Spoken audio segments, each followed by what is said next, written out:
আসসালামু আলাইকুম রহমতুল্লাহ বরকাত।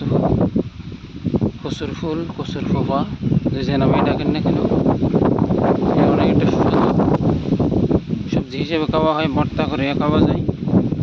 এর সাথে তুলনীয় এগুলো সিন্ডি দিয়ে রান্না করা যায় এবং লট্টে শুটকি দিয়ে রান্না করা যায়। এগুলো বিভিন্নভাবে রান্না করে খাওয়া হয়। চট্টগ্রাম অঞ্চলে কিন্তু বেশি কসুর ফোফা নামে পরিচিত এবং কসুর ভর্তা করে এগুলো খাওয়া হয়। এই যে কসুর গাছ থেকে এগুলো করা হয়েছে, অনেক কষ্ট হয়েছে। হাঁটা পরিমাণ পানি, কমার পরিমাণ পানি। এগুলোতে রয়েছে vitamin B, vitamin C, calcium, লোহা, এগুলো রয়েছে।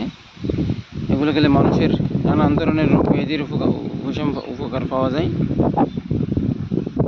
এগুলো খেলে মানুষের হার্ট শক্ত হয় এবং চোখের জ্যোতি বাড়ে। এগুলো নিয়মিত খেলে শরীরে অনেক উপকার পাওয়া যায় এবং হজম শক্তিতে এগুলো সহায়ক। মাশাআল্লাহ, এই যে কচুর আর নানান ধরনের রোগের উপকারিতা রয়েছে যা আমার অজানা।